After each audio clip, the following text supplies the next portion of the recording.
So, hello students, a very good afternoon to all of you. Today we had our GS Mains ka paper 1. Okay, now paper 1 constitutes of history, geography and society.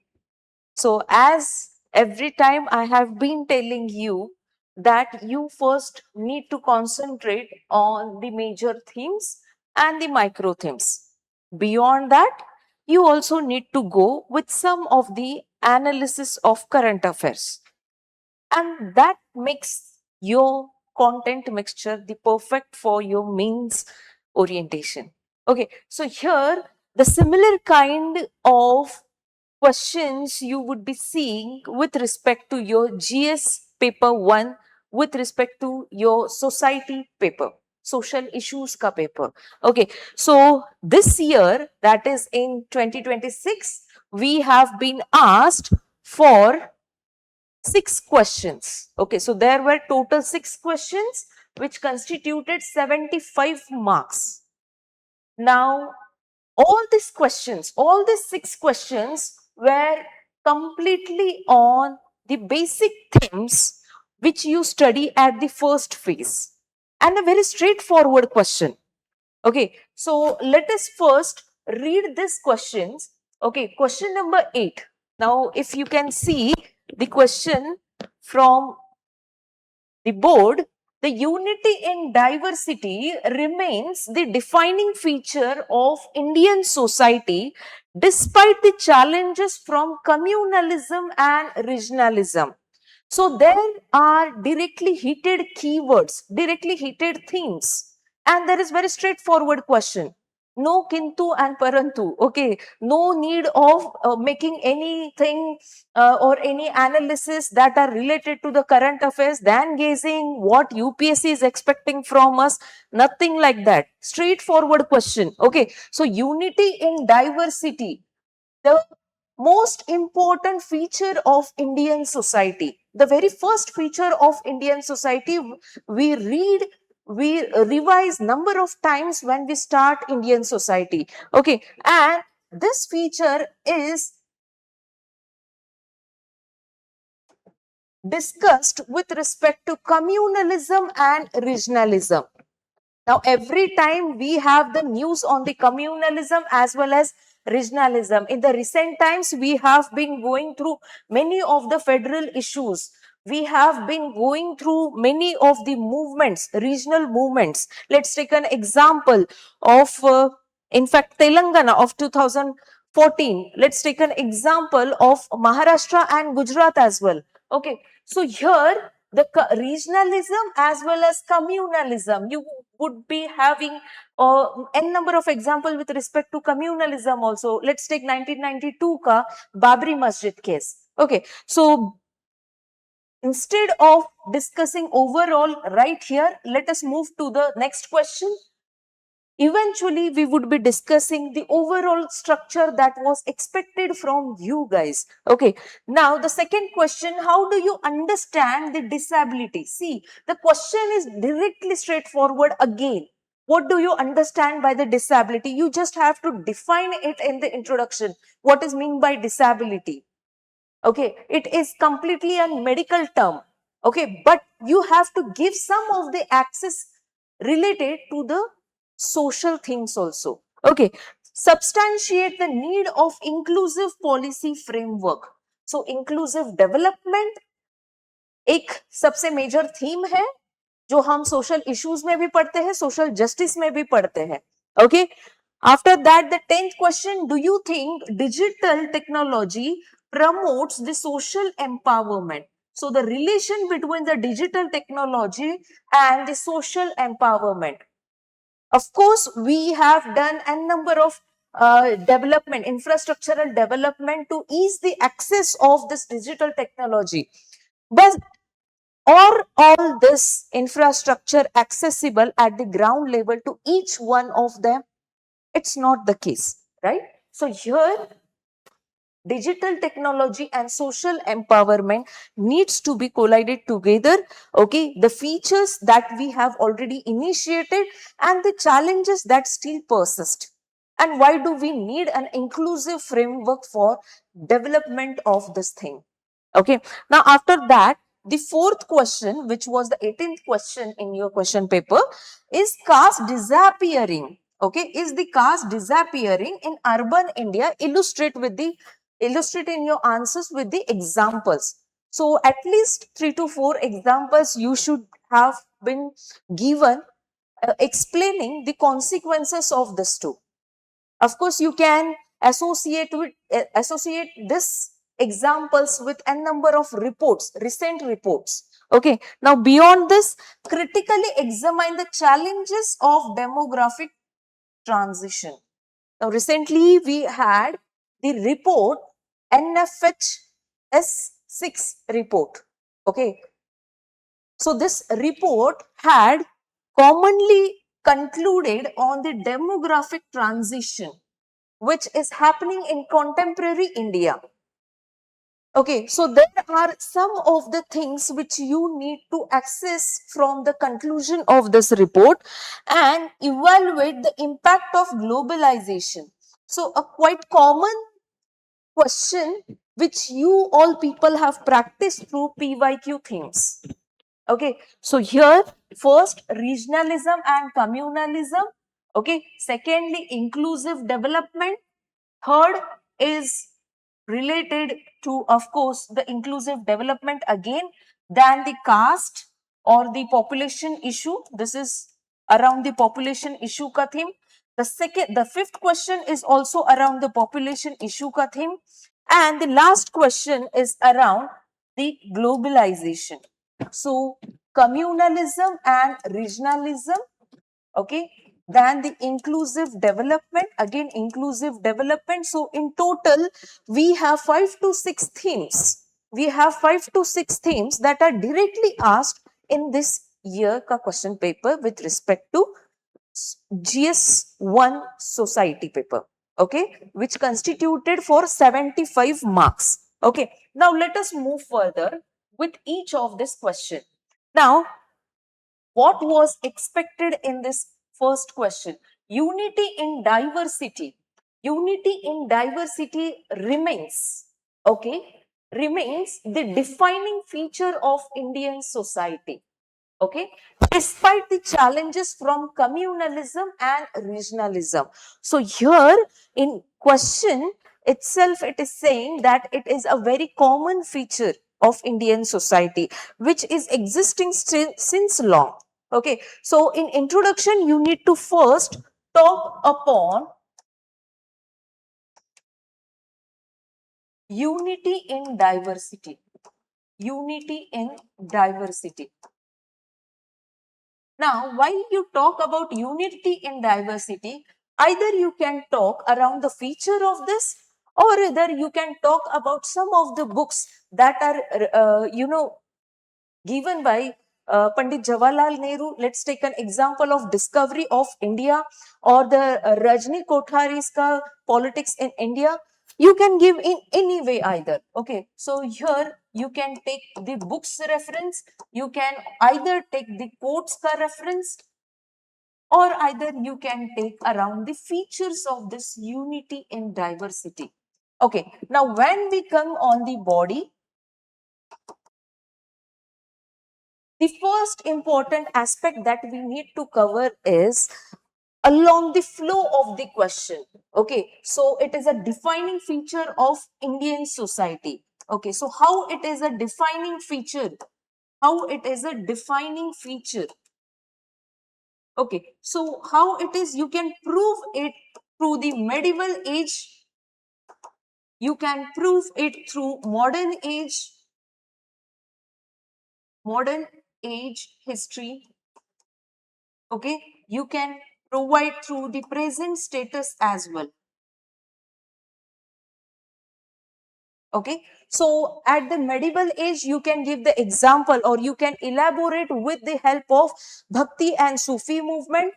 With respect to the modern age, you can incorporate Gandhian movements, especially the mass movements, where we see the all people, all region ka people coming together and having the Quit India movement, or let's say civil disobedience movement, and even non-cooperation movement. In fact, the non-cooperation movement was the consolidation of the Khilafat movement also within it. Okay. And when we are presenting the present status, either you try to give some of the reports on, like say for example, the laborers from the Uttar Pradesh, Bihar going to the southern states, especially the Karnataka, Kerala, Maharashtra for the employment.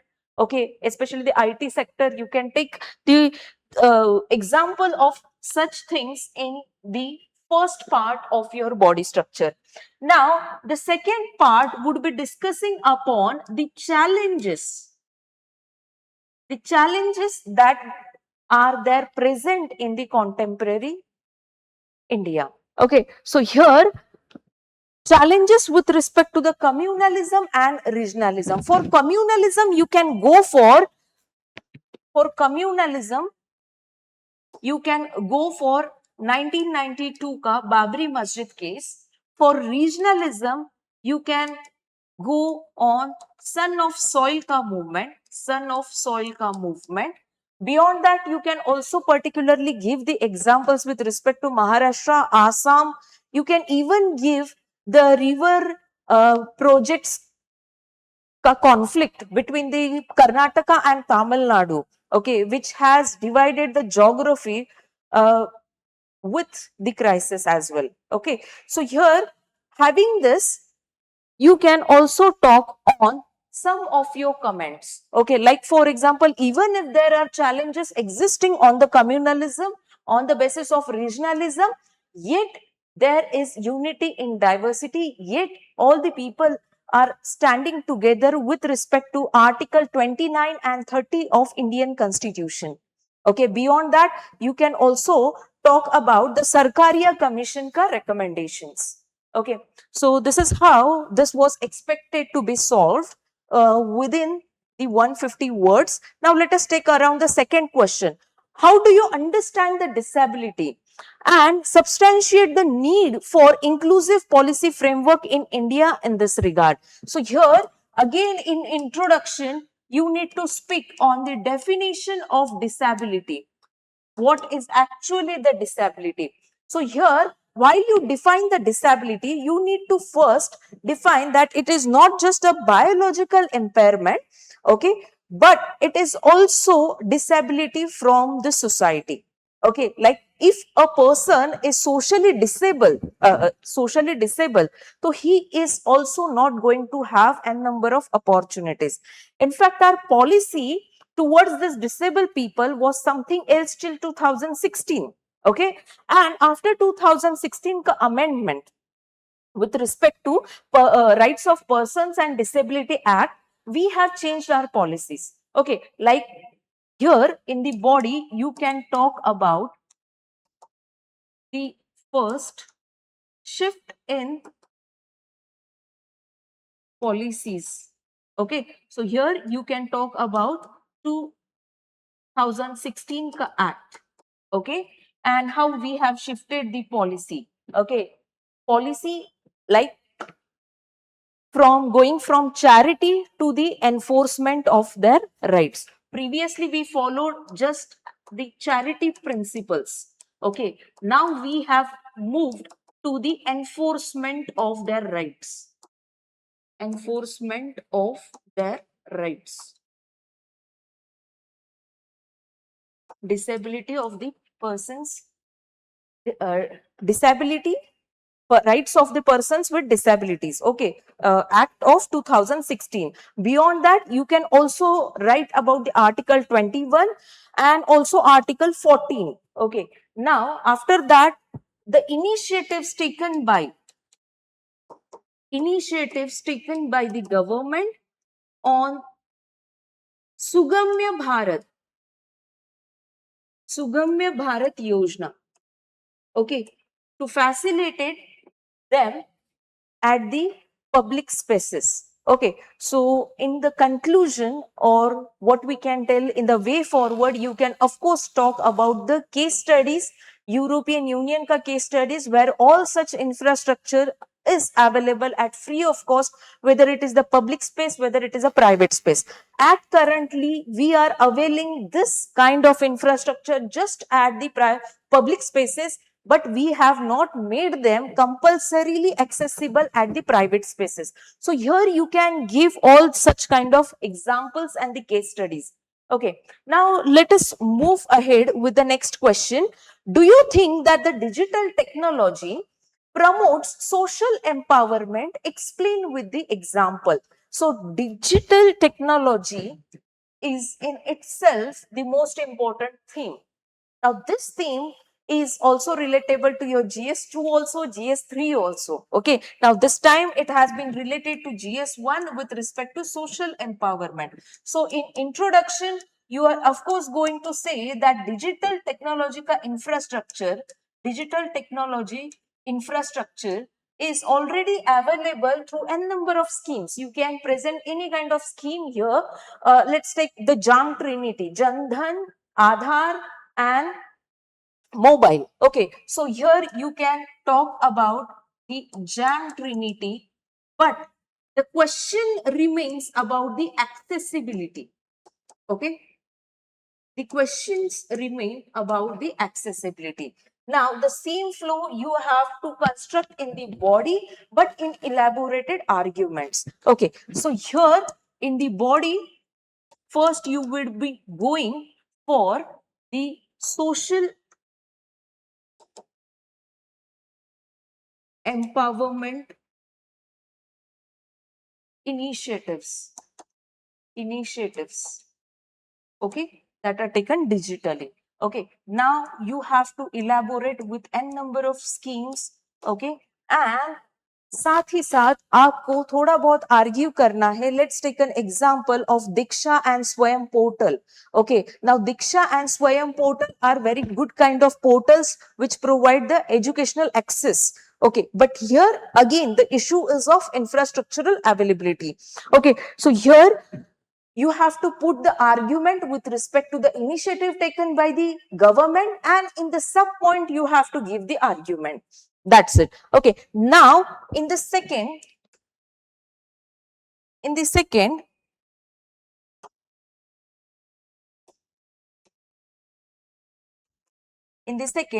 you have to provide some of the examples. Here you can give particular case studies also. Okay, you can give particular case studies also, like for example, NFHS 5 ka report has a number of example with respect to the women's accessibility to the infrastructure in the rural areas. Okay, so they have presented a number of issues which the rural women are facing in agriculture sector also, in SHGs also, with respect to the employment. Okay, so NFHS 5 ka data can be represented as example. NFHS 5 ka data. Okay, with respect to woman empowerment. Okay, so first is child empowerment, second is woman empowerment, and third would be the old aged empowerment. So any kind of questions, okay, first you should be talking upon the child empowerment, second you would be talking upon the woman empowerment, and third old age empowerment. Similar examples would be listed down with the same theme: child empowerment, women empowerment, and old age empowerment. Okay, so the best of the sources from where you can give the example is NFHS 5 ka data. Okay, and the conclusion again, the way forward format. Okay, so let us move again on the next question. Is the caste disappearing in urban India? So is the caste disappearing in urban India? Yes, of course it is disappearing, but again we have hierarchical levels, okay, even in the urban India. Now, according to the recent data shown by the government, of course, the casteism wala issue is little a bit slow, but in urban areas, it had taken the different mode in sense of economy and in sense of political or the politicization of the caste also. Okay, like let's take an example over here, how you need to go in introduction. you can talk about the caste hierarchy. Okay, caste hierarchy, or you can also talk about the Varna system hierarchy. Anyone would do. Varna system is most easy and the significant aspect which you can follow in your introduction. But when it comes on the body, okay, so is caste disappearing in urban India? So first we need to prove it. Okay, casteism is reduced in urban India. In urban India. So you have to prove it. Okay. So you can give the example of NFHS 5 ka report or the 6 ka report also. Beyond that, you can also give some of the decrease in internal security issues or the communal issues. Okay. So in both ways you can give. And second thing, in the second structure of the body, you have to present that yes, the caste is still persistent. It is still prevalent. Still prevalent. How? Then through some reports.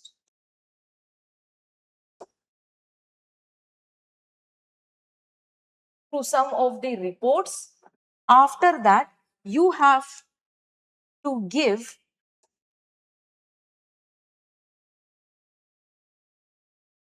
the politicization of caste. Okay, you can give the example of the political parties that are influencing this things. Okay, now after that, C point you can work upon the promotions, the employment is given on the caste basis in urban areas. Okay, so here the economical angle of casteism. Okay, so here it is at workplace and here it is at political parties. Both would do. है ना? But again, you can say about some of the features of Indian society that yes, still we have the signs of persisting democracy in our Indian society. Okay, so here you can give the examples of some cases of Ahmedabad and Delhi, which we had discussed in the Hindu newspaper ka analysis in the previous some of the classes. Okay, now the next question, critically examine the challenges of demographic transitions in the contemporary India. So, when we talk about the demographic transition, so it is shift in the birth or the death rates. So, of course, we are going through a demographic transition, but in introduction, we have to first define what is the demographic transition. Okay, the shift in the birth and the death rates. Okay, so here in India, we are shifting from the low birth rates to the high birth rates and from high death rates to the low death rates. Okay, so this is creating regional asynchronous. Okay, now here in introduction, after you define the demographic transition, okay, which is again a population issue with respect to birth rate and the death rate.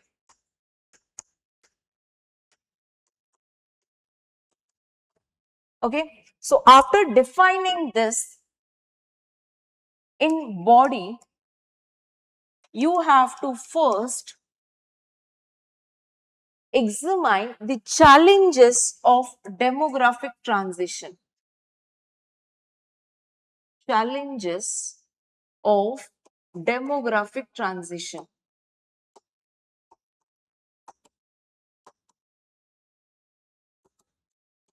demographic transition. Okay.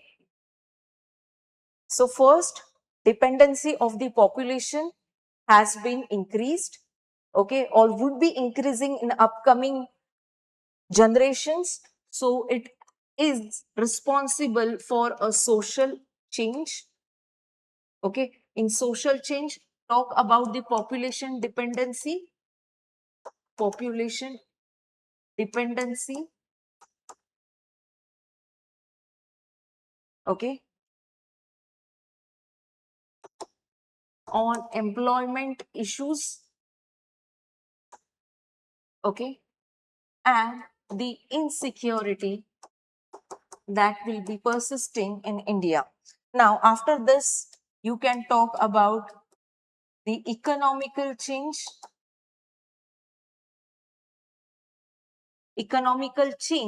with respect to poverty. Okay, with respect to poverty, standard of living.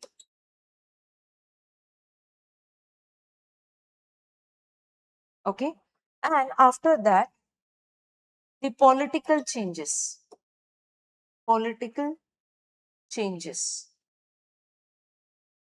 Okay, so in political changes, you can talk about the federal issues. Okay, with federal issues, you can also talk about the regionalism and also communal issues, or communal harmony would be getting disturbed. So this is what around the skeleton of your body should be looking like. Okay, of course, while putting your argument, you need to provide some of the evidences with each of the argument, or max to max at least one of the argument from this three dimensions. One of the evidence to your argument for this dimensions, one of the evidence for this dimensions, so that your argument stands strong. Okay, and after that you have to give the way forward. Now this is how you were supposed to solve the challenges around the demographic challenges. Now beyond this, you can also talk about the new engagement which we are seeing in the present digital connectivity, or how we can use the digital technology to have to prevent this demographic transitions. Okay, so the global scapes can be used in this answers. Okay, beyond that, we can also make the use of NEP 2020. Fine. Now let us take the last question, that is evaluate the impact of globalization on Indian youths with reference to the social, political, economic and the cultural spheres. So here we were expecting the question on the youth protest, but we didn't had the direct chance. Again, yes, of course, the impact of globalization. So you have to put the positive impact also and the negative impact also. So here, first you have to introduce about the globalization. When did it occurred in Indian society? And so first would be the timeline. Okay, with respect to some of the policies and the program. And the second statement would be around the impact of overall impacting features of this globalization. And in body, you would be talking around the effects on the youth with respect to the social, political, economic and cultural. So first, of course, social effect, then second, political effect,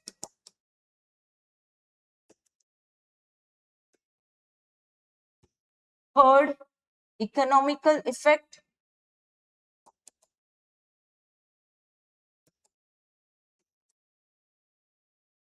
and fourth, cultural effect.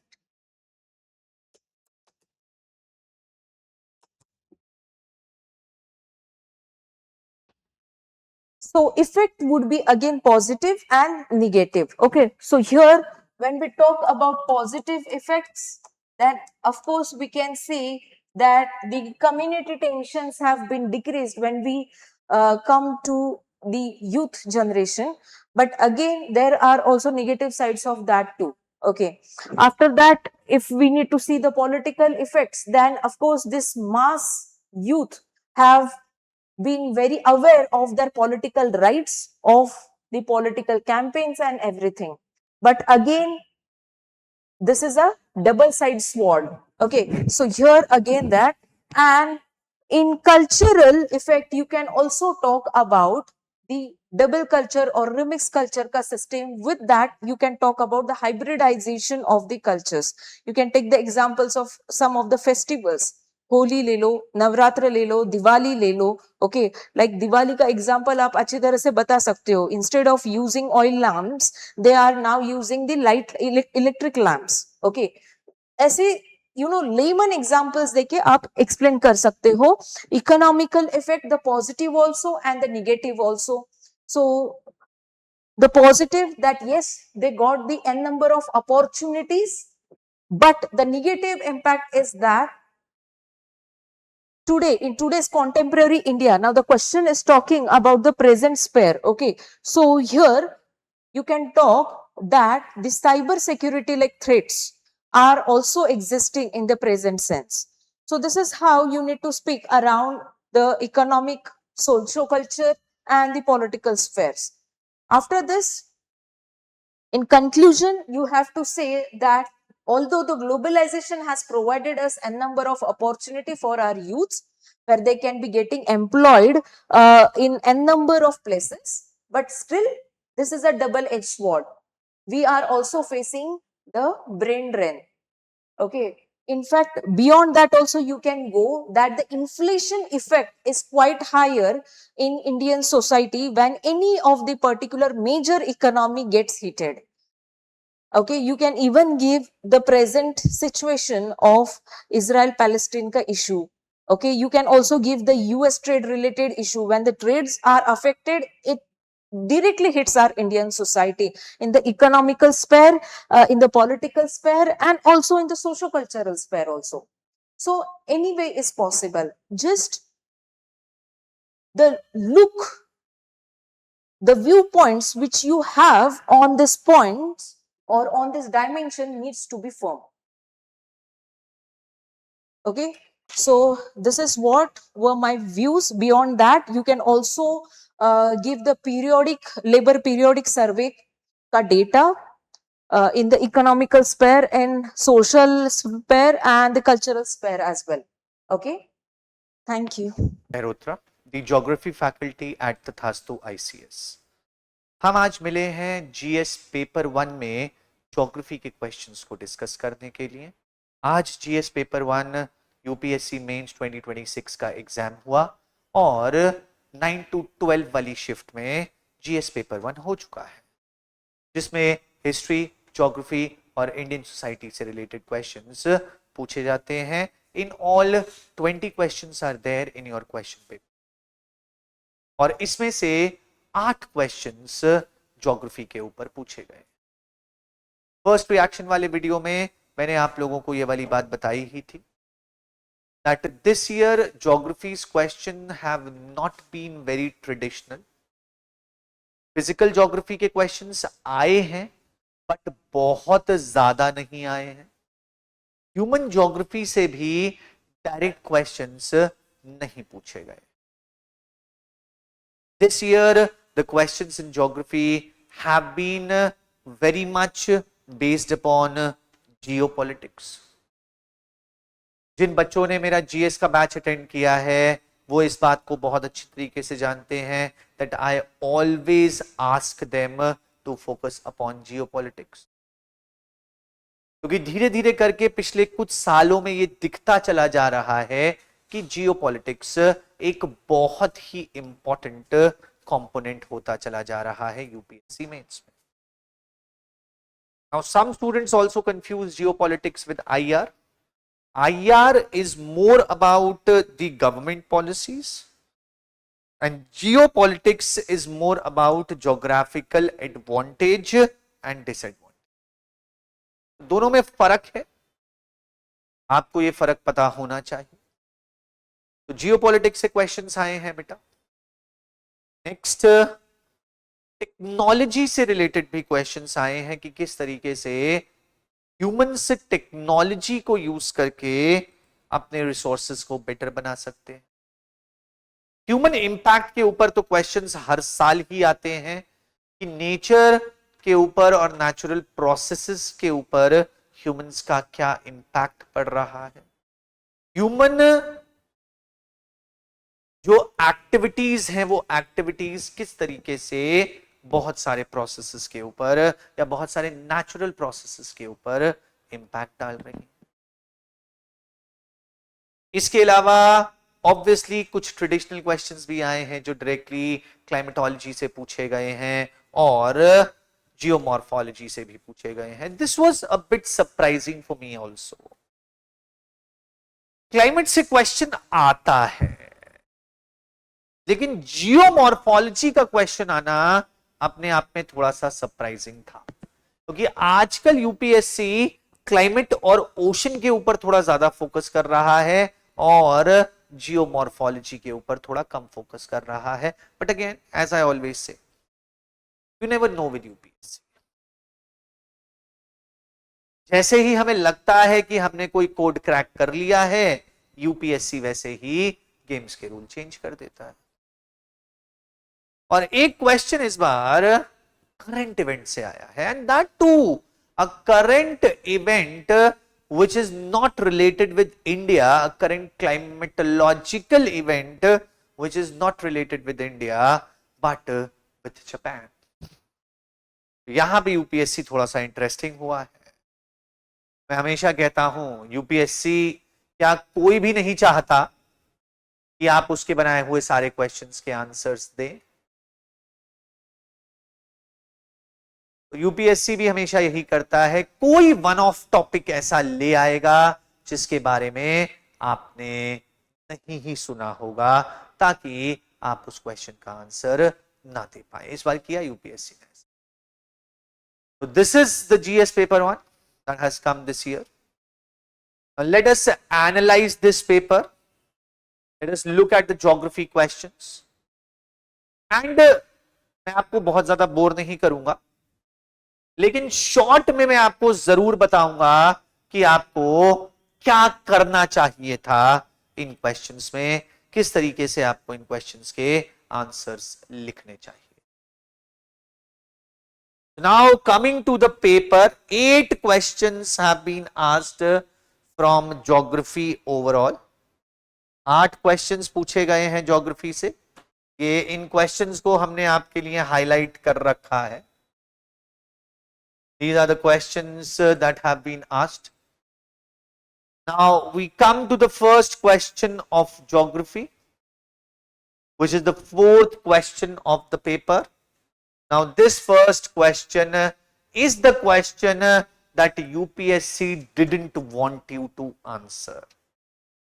यही वो question था बेटा जो UPSC नहीं चाहती थी कि आप आंसर करें.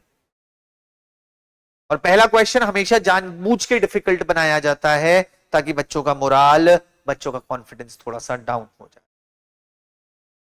जब मैंने सबसे पहले कैट का पेपर दिया था यूपीएससी से भी पहले, तब मुझे भी ये वाली बात बताई गई थी कि हर एक जो बड़ी ऑर्गेनाइजेशन है, जो बड़ा बॉडी है, वो हमेशा पेपर को ऐसे बनाता है कि आप सारे क्वेश्चंस का आंसर ना दे सकें. और फर्स्ट क्वेश्चन हमेशा डिफिकल्ट इसलिए बनाया जाता है ताकि बच्चों का कॉन्फिडेंस कम हो जाए. तो यूपीएससी ने भी वही ट्रिक यूज करी है. यहां पर यूपीएससी ने आपसे एक क्लाइमेटिक फिनोमेना के बारे में पूछा है जो ट्रॉपिकल साइक्लोन से रिलेटेड है, और उस फिनोमेना को हम लोग बुलाते हैं द फूजीवारा इफेक्ट. फूजीवारा नाम के एक साइंटिस्ट थे, उनके नाम के ऊपर इस इफेक्ट का नाम रखा गया है क्योंकि उन्होंने ही इस इफेक्ट को पहली बार डिस्कवर किया था.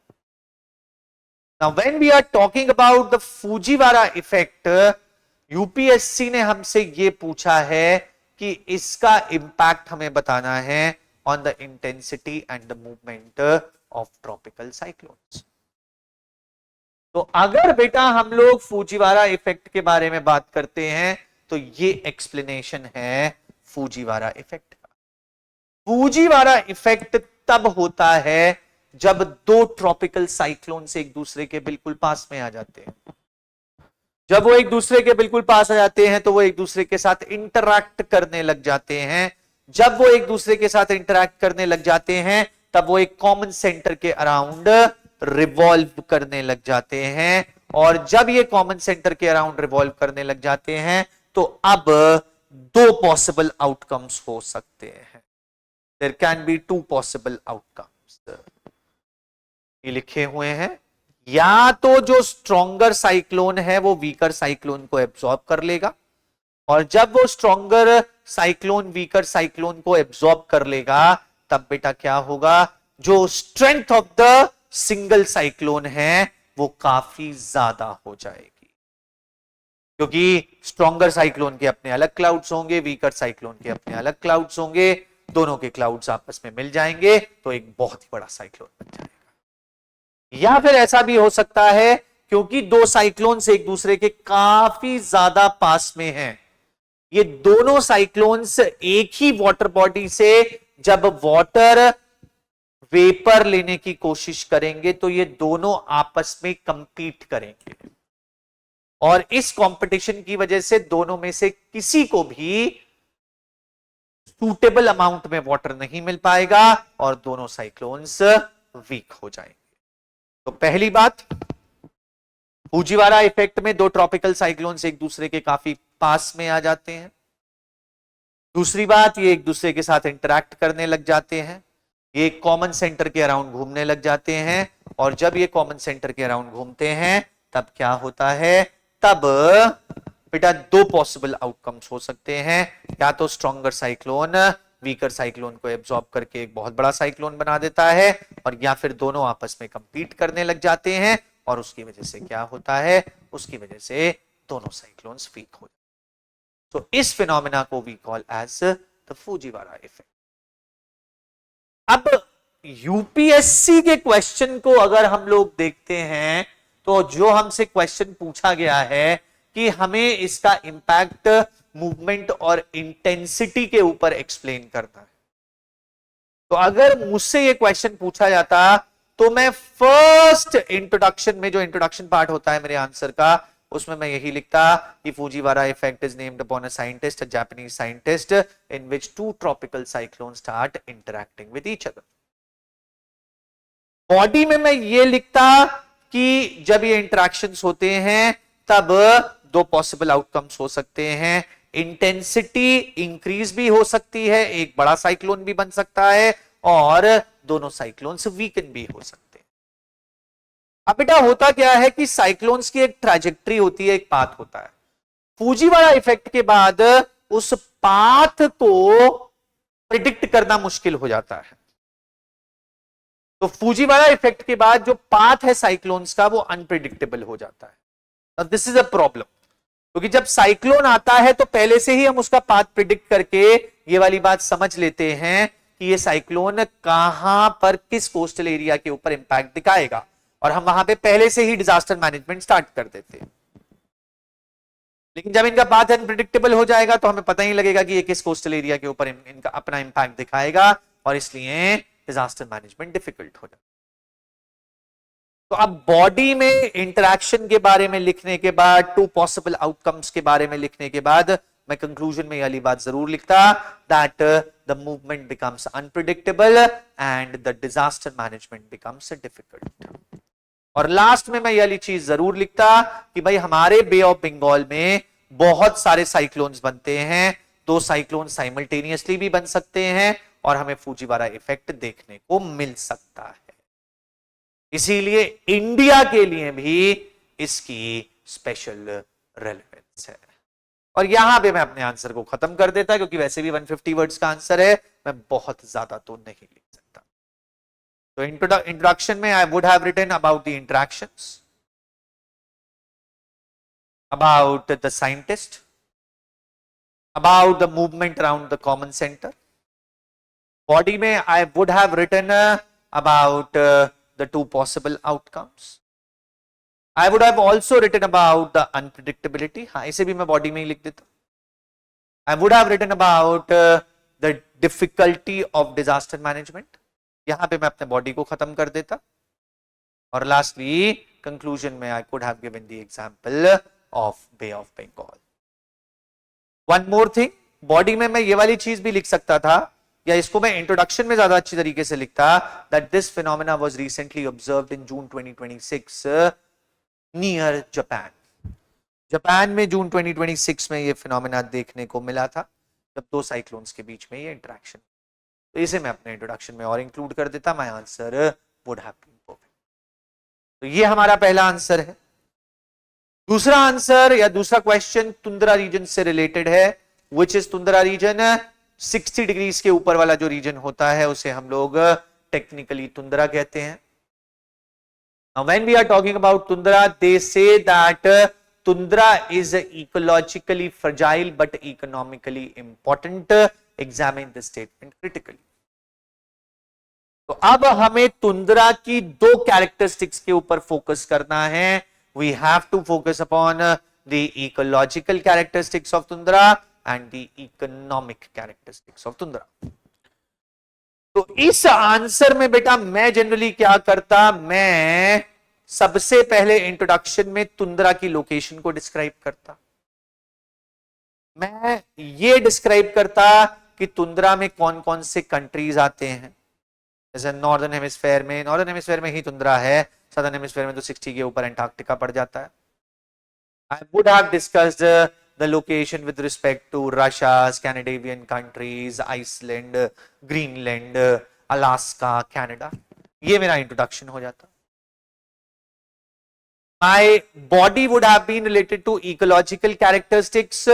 कि तुंद्रा में बहुत सारी एंडेमिक स्पीशीज हैं, यूनिक स्पीशीज हैं. Species like reindeer, arctic hare, arctic fox, seal, walrus, polar bear.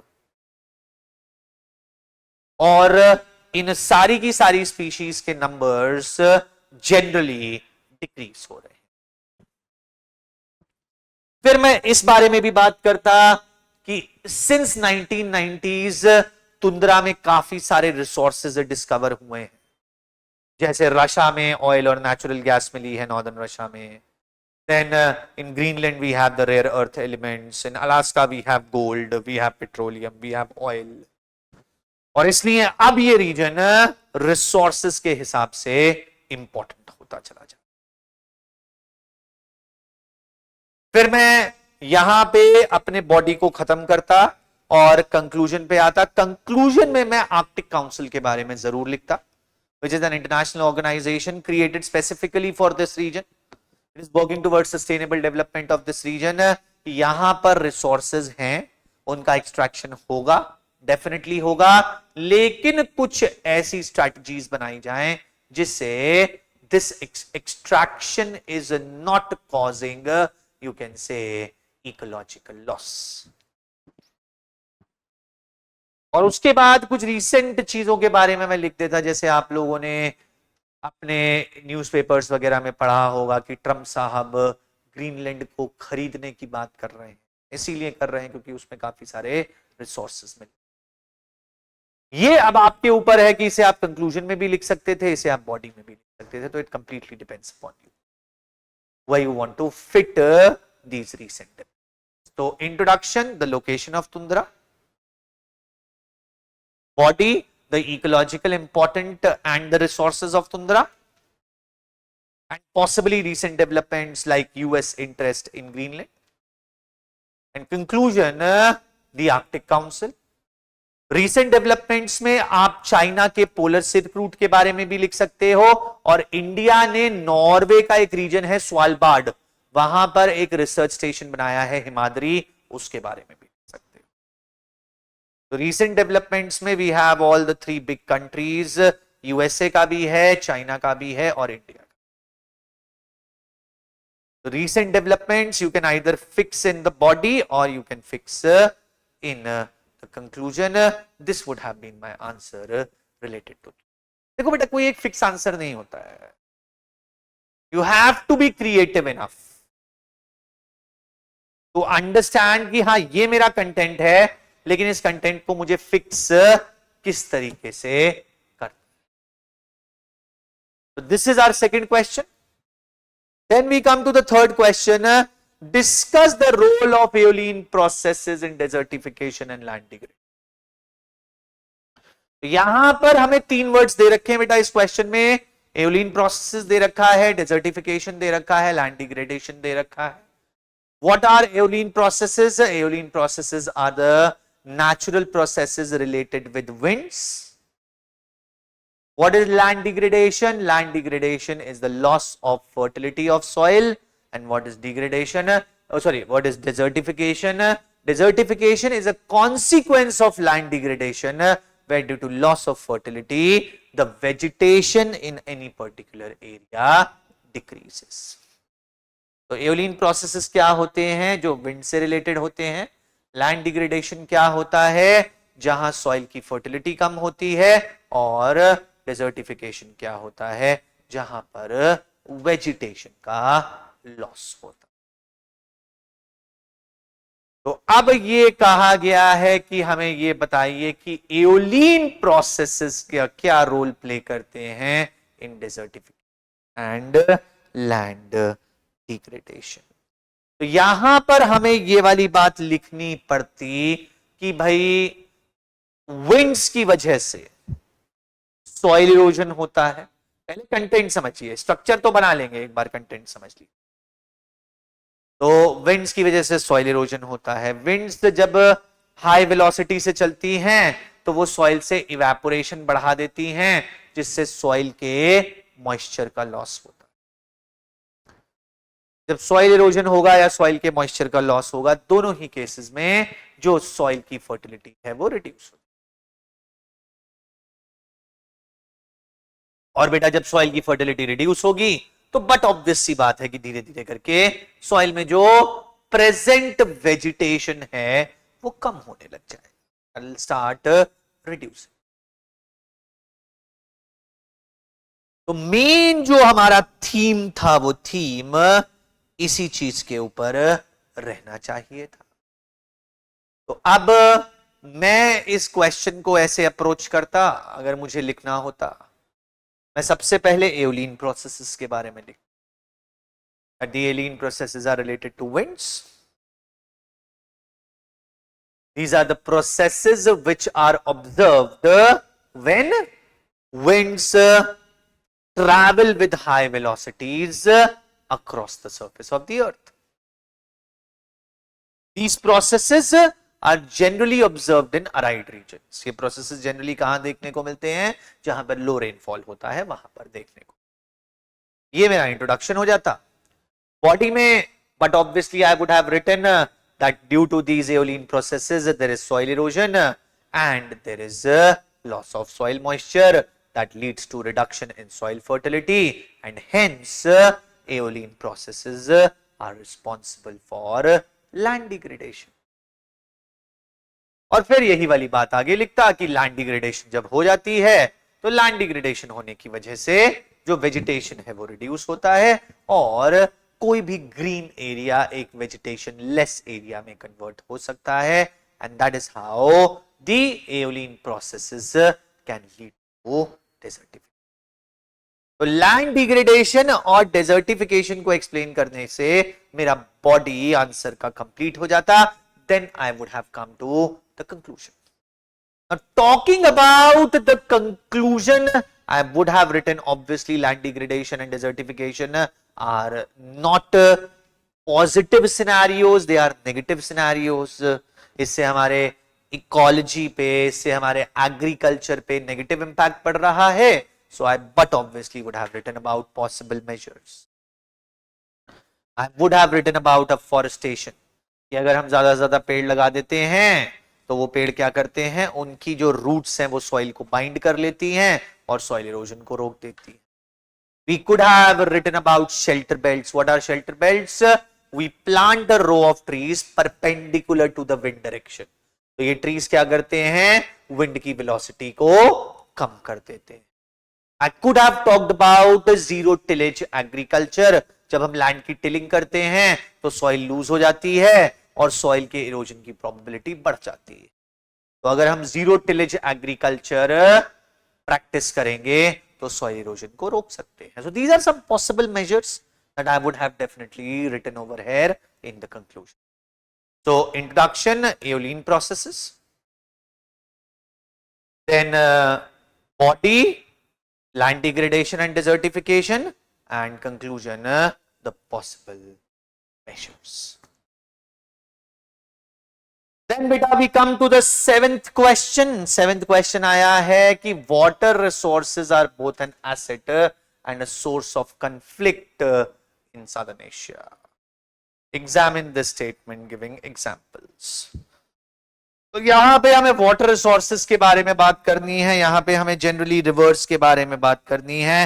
And we have to talk about rivers in a manner that due to rivers we are a benefiting and we also have to talk about the manner और in a sense that the rivers are also a source of conflict. तो अब इस question के साथ आजकल जो हमारा morning batch चल रहा है तथास्तु वाले, तथास्तु में वो लोग बहुत ज्यादा कोरिलेट करेंगे क्योंकि अभी अभी उन लोगों ने जियोपॉलिटिक्स ही पढ़ा है और उनको याद आएगा कि सर ने इसका आंसर तो क्लास में बताया था.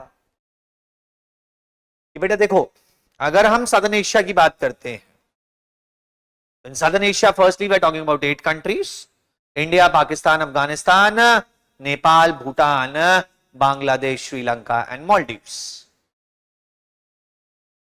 अब यहां पर 3 बड़े रिवर सिस्टम्स हैं, इनफैक्ट 4 बड़े रिवर सिस्टम्स हैं.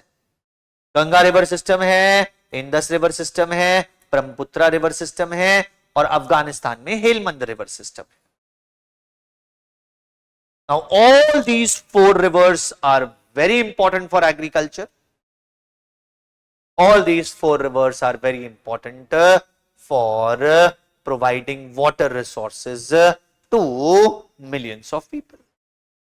तो सबसे पहले तो हम क्या करते इस क्वेश्चन में, सबसे पहले हम इस क्वेश्चन में इस बात को एक्सप्लेन करते कि सदर्न एशिया में कौन कौन से मेजर रिवर सिस्टम्स हैं. So I would have drawn a diagram, a map, and I would have represented the Indus basin, the Ganga basin, the Brahmaputra basin, and the Helmand basin. ये तो मैं पहला काम करता इंट्रोडक्शन. फिर मैं body पे आता और बॉडी में मैं इस बात को एक्सप्लेन करता कि किस तरीके से ये जो चारों रिवर सिस्टम्स हैं ये एग्रीकल्चर के लिए बहुत ही ज्यादा इंपॉर्टेंट है. So I would have explained a bit about the agricultural practices कि गंगा में राइस और वीट का कल्टीवेशन होता है, इंडस में वीट और कॉटन का कल्टीवेशन होता है, ब्रह्मपुत्रा में राइस और जूट का कल्टीवेशन होता है, हेलमंद वाले रीजन में कॉटन का और ड्राई फ्रूट्स का कल्टीवेशन होता है. ये सब जो तथास्तु के स्टूडेंट्स हैं उनको याद आएगा, हम लोगों ने सब कुछ ये वर्ल्ड ज्योग्राफी में पढ़ रखा है. तो इस तरीके से मैं इस बात को एक्सप्लेन करता कि भाई वाटर रिसोर्सेज एसेट तो है. Now conflict, then I would have talked about the importance of Kashmir for Pakistan. भाई पाकिस्तान को कश्मीर क्यों चाहिए? क्योंकि कश्मीर के थ्रू पाकिस्तान की लाइफलाइन फ्लो करती है इंडस, और पाकिस्तान को हमेशा यह डर रहता है कि कहीं इंडिया इंडस के पानी को रोक ना दे. अगर इंडिया इंडस के पानी को रोक देगा तो बट ऑब्वियसली पाकिस्तान का एग्रीकल्चर ग्रेवली इफेक्ट होगा. इसलिए पाकिस्तान ये चाहता ही नहीं है कि जिस रीजन से इंडस फ्लो करती है वो इंडिया का पार्ट रहे, वो उसको अपना पार्ट बनाना चाहता है ताकि वो इंडस के वाटर रिसोर्सेस को कंप्लीटली सिक्योर कर ले. तो तथास्तु वाले स्टूडेंट्स को याद आएगा that we talked in length about this topic in the class. तो अब यहां पर आप जो कंफ्लिक्ट वाली चीज है उसे डायरेक्टली किसके साथ कोरिलेट कर सकते हैं? कश्मीर इशू के साथ कोरिलेट कर सकते हैं. दूसरी बात, जैसे पाकिस्तान और इंडिया का कंफ्लिक्ट है ड्यू टू इंडस, वैसे ही इंडिया और बांग्लादेश का भी कंफ्लिक्ट है, क्योंकि इंडिया ब्रह्मपुत्रा के वाटर्स को भी रोक सकता है जो बांग्लादेश की लाइफलाइन है, और ब्रह्मपुत्रा की ही एक ट्रिब्यूटरी है जिसका नाम है तीस्ता, जो या जिसके रिलेशन में इंडिया और बांग्लादेश में एक वाटर डिस्प्यूट। तो वैसे तो मेजरली आपको कश्मीर इशू के ऊपर फोकस करना था, लेकिन यहां पर आप इंडिया और बांग्लादेश के ऊपर भी फोकस कर सकते हो with respect to Brahmaputra and Teesta. तो साउथ एशिया के कौन कौन से मेजर रिवर सिस्टम्स हैं, उसमें क्या क्या एग्रीकल्चर होता है, और किस तरीके से इन रिवर सिस्टम्स को लेके कंट्रीज में कंफ्लिक्ट है। तो South Asian river systems, there map would have been my introduction, their role in agriculture and the conflicts related to these rivers would have been my body. और इसके बाद आपको conclusion लिखना था। अब इसका कंक्लूजन लिखना थोड़ा ट्रिकी है, तो इसके कंक्लूजन में आप थोड़ा सा वाटर डिप्लोमेसी के बारे में लिख सकते हो कि किस तरीके से जिस कंट्री के पास भी किसी मेन रिवर का सोर्स होता है, वो कंट्री उन कंट्रीज के ऊपर कैपिटलाइज कर लेता है जिन कंट्रीज के थ्रू वो रिवर्स फ्लो करती है। यहां पे आप डेफिनेटली चाइना का एग्जांपल दे सकते थे कि तिब्बत के थ्रू साउथ ईस्ट एशिया की 3 मेजर रिवर्स ओरिजिनेट करती हैं, इरावदी, साल्वीन और मेकोंग, और इसीलिए साउथ ईस्ट एशियन कंट्रीज को चाइना डोमिनेट करता है, क्योंकि चाइना जब भी चाहे इन रिवर्स का पानी रोक के इन कंट्रीज पर नेगेटिव इंपैक्ट्स डाल सकता है। This is a beautiful answer that you would have been writing. You explained about the map, you explained about the geopolitical issues and the agricultural scenarios, and you also explained that you don't only know about Southern Asia, you also know about the other parts of the world, कि वहां पर किस तरीके से water diplomacy काम कर रही। So this would have been my answer if you ask me. तो ये हमारे पहले 4 क्वेश्चंस हैं ज्योग्राफी के जो हमसे पूछे गए हैं। Now after this we come to the last 4 questions that have been asked. आगे भी कुछ questions हैं ज्योग्राफी के जो पूछे गए हैं। तो if we are talking about those questions that have been asked, अब बेटा हमारे पास ये 4 questions आते हैं 14, 15, 16 and 17. These are the last 4 questions. 8 questions हैं जो टोटल ज्योग्राफी में से पूछे गए हैं बच्चों हमसे।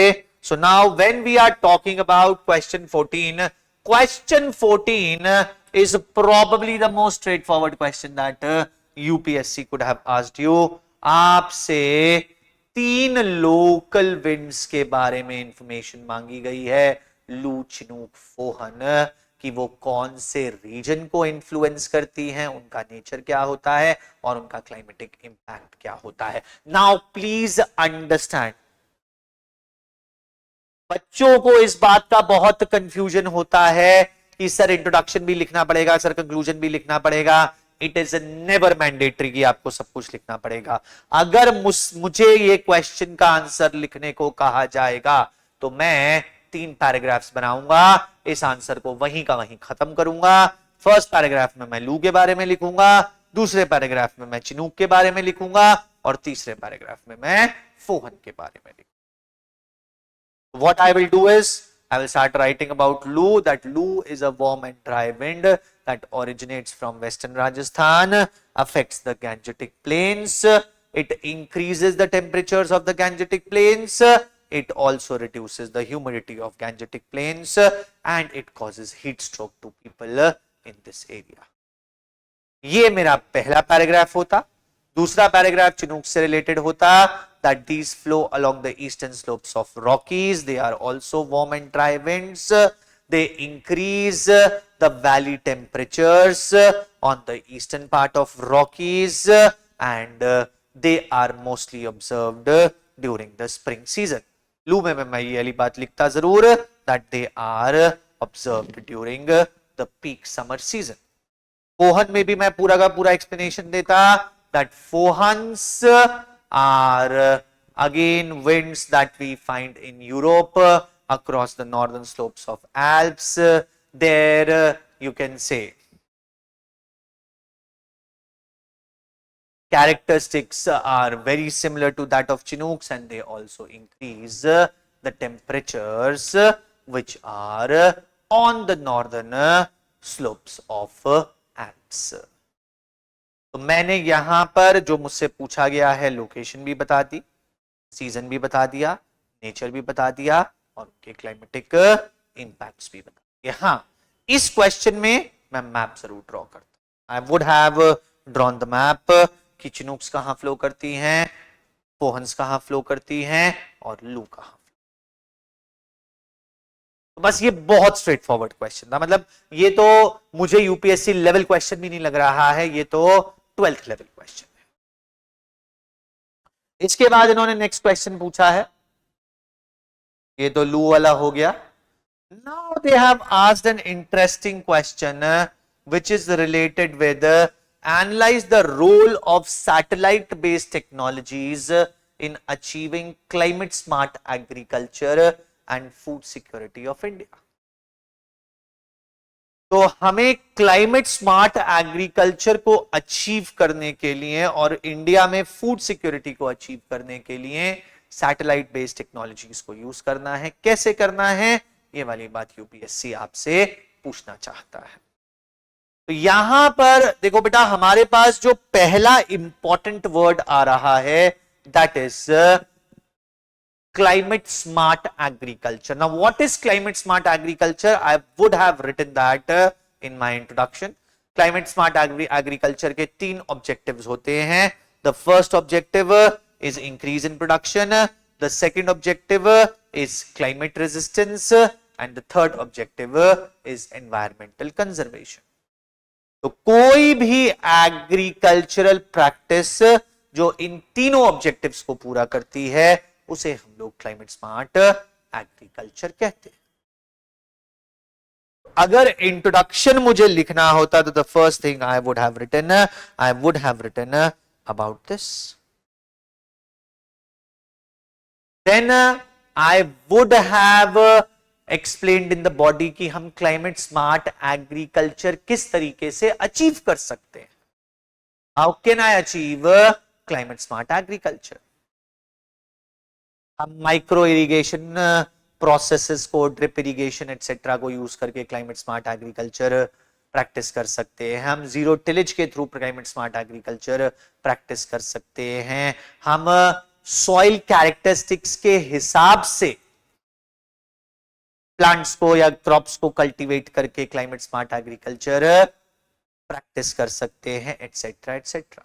तो first introduction I have written what is climate smart agriculture. Second point, or in the body I am writing how we can achieve climate smart agriculture. अब क्लाइमेट स्मार्ट एग्रीकल्चर को अचीव करने के लिए सैटेलाइट हमारी कैसे help करेगी. Satellite के through हम सॉइल कैरेक्टरिस्टिक्स को रीड कर सकते हैं, जिसके थ्रू हमें क्रॉप्स के बारे में पता लग सकता है कि उस एरिया के मेजर क्रॉप्स या उस एरिया में बेस्ट क्रॉप्स कौन कौन से होते हैं. सैटेलाइट के थ्रू हम क्लाइमेटिक कंडीशंस को फोरकास्ट कर सकते हैं और उस फोरकास्टिंग के थ्रू हम ये पता लगा सकते हैं कि कौन सा क्रॉप उगाना ज्यादा बेहतर रहेगा. सैटेलाइट के थ्रू हम सॉइल मॉइस्चर को एनालाइज कर सकते हैं और इरिगेशन फैसिलिटीज को अकॉर्डिंगली मॉडिफाई कर सकते हैं. इन 3 तरीके से जो सैटेलाइट बेस्ड टेक्नोलॉजी है वो हमारी हेल्प कर सकती है. सॉइल की कैरेक्टरिस्टिक्स, सॉइल का मॉइस्चर और वेदर फोरकास्टिंग. तो हमने पहले ये लिखा कि क्लाइमेट स्मार्ट एग्रीकल्चर क्या है, फिर हमने ये लिखा कि क्लाइमेट स्मार्ट एग्रीकल्चर कैसे अचीव किया जा सकता है और सैटेलाइट टेक्नोलॉजी हमारी उसको अचीव करने में कैसे हेल्प कर सकती है. लास्ट में मैं इसे डेफिनेटली फूड सिक्योरिटी से जोड़ता. India is now the most populated country of the world. India is also a considerably large exporter of agricultural products, but the agricultural demands of Indian citizens are increasing day by day. So it is important that India also increases its agricultural production accordingly, and climate smart agriculture can definitely help us in increasing this production and providing food security to India. बस इतना ही लिखना था और आपका ये वाला answer complete हो जाता. So what is climate smart agriculture? Introduction. How can climate smart agriculture be achieved? And how can satellite technology help us in that body? And how can climate smart agriculture help us in achieving food security in India? Conclusion. तो ये हमारा answer 15 है. Now we come to our next answer, which is the second last question of geography, which is again related to geopolitics. Again हमारे जो तथासु के students हैं वो इसके साथ काफी ज्यादा रिलेट करेंगे. that the center of global trade is gradually shifting from the Atlantic region to the Indo-Pacific region. Examine this statement. तो पहले सारा का सारा ग्लोबल ट्रेड अटलांटिक ओशन के थ्रू होता था, लेकिन अब ग्लोबल ट्रेड का major chunk Indo Pacific region में होने लग गया है. इसके बारे में हमें बात करनी है. This is what UPSC wants us to explain. तो अब इसमें मैं स्टार्ट करता इंट्रोडक्शन से. Historically Europe was industrialised. When the settlement of America took place, the Americans needed goods, so they imported the goods from Europe, and that is why there was a huge trade between America and Europe, and that is why the Atlantic sea route was very, very important. फिर America ने अपनी industries develop करी, तो America से भी exports होने लग गए यूरोप, तो यूरोप से एक्सपोर्ट अमेरिका हो रहे थे, अमेरिका से एक्सपोर्ट यूरोप हो रहे थे. तो ये जो अटलांटिक ट्रेड रूट था ये और भी ज्यादा बिजी हो गया. These were the conditions till 1990s. लेकिन 1990s के बाद 21st सेंचुरी में there was a change. ये 1990s तक की कंडीशंस तो मैं अपने इंट्रोडक्शन में एक्सप्लेन कर देता. अब मैं 21st सेंचुरी की कंडीशंस में आता, जहां पर China emerged as a major manufacturing hub of the world. China को फैक्ट्री ऑफ द वर्ल्ड तो कहते ही हैं. Almost 40% of all goods are created in China. तो हम लोग चाइना के बारे में बात करते क्योंकि चाइना से अक्रॉस द वर्ल्ड एक्सपोर्ट हो रहा है. इसलिए चाइना से, क्योंकि यूएस से भी बहुत सारा सामान खरीद रहा है, तो पैसिफिक रूट बहुत इंपॉर्टेंट हो गया between China and US. China से इंडियन सब कॉन्टिनेंट भी बहुत ज्यादा सामान खरीद रहा है, इसलिए जो स्ट्रेट ऑफ मलक्का वाला साउथ चाइना सी वाला रूट है ये भी बहुत ज्यादा इंपॉर्टेंट हो गया. और हम लोग इस बात के ऊपर भी फोकस करते कि वेस्टर्न एशिया से जो पेट्रोलियम एक्सपोर्ट्स हो रहे हैं उस वजह से इंडियन ओशन वाला ट्रेड रूट भी बहुत इंपॉर्टेंट. तो चाइना की emergence as the global manufacturing hub and the petroleum exports of Western Asia made Indo-Pacific a very, very important trade route. और हम इसमें ये वाली बात भी करते कि अब सिर्फ चाइना में ही नहीं, वियतनाम में, कंबोडिया में, बांग्लादेश में, थाईलैंड में, इनफैक्ट इंडिया में भी मैन्युफैक्चरिंग बढ़ती चली जा रही है. तो यहां से भी फर्दर एक्सपोर्ट्स देखने को मिलेंगे. और इन रीजन्स की पॉपुलेशन भी हाई है, तो यहां पे कंजम्पशन भी होगा, तो यहां पर इंपोर्ट्स भी देखने को मिलेंगे. तो ये वाला ट्रेड रूट और भी ज्यादा इंपॉर्टेंट होता चला जाए. तो अब देखो, इंट्रोडक्शन में हमने बात करी है 1990s तक की,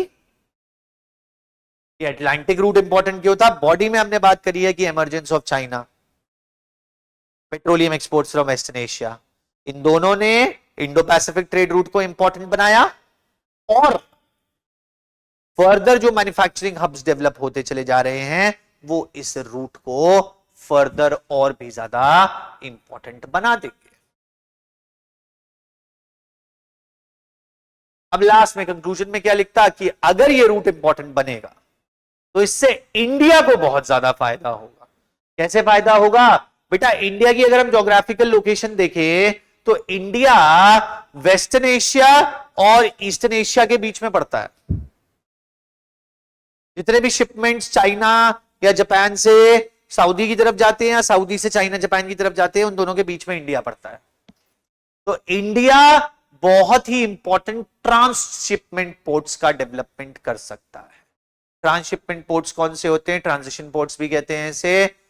मेरे स्टूडेंट्स को याद होगा, हमने बात करी भी थी that Singapore is the most important transshipment port of the world, कि ये वो पोर्ट्स होते हैं जहां पर शिप्स रुकते हैं मिडवे।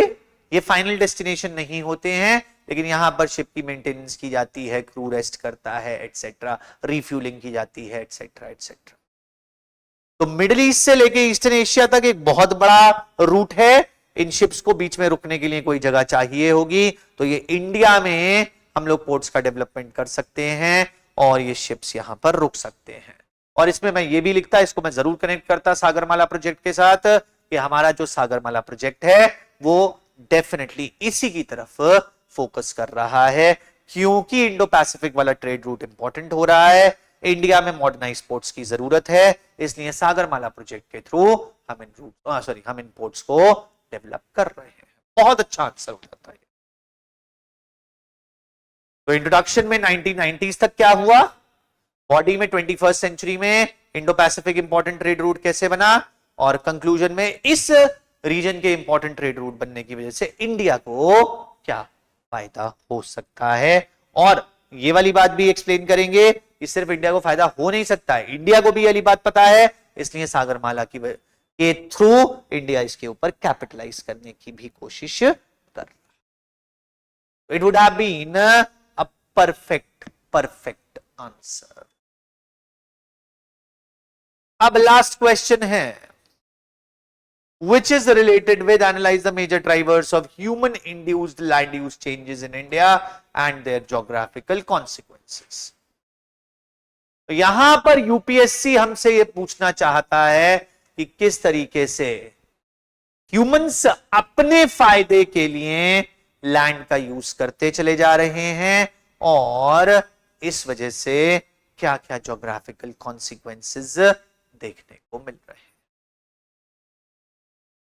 यहां पर if we are talking about human induced land use, तो इसमें हम लोग बट ऑब्वियसली इंडस्ट्रियलाइजेशन के बारे में लिखेंगे, कंस्ट्रक्शन के बारे में लिखेंगे, माइनिंग के बारे में लिखेंगे।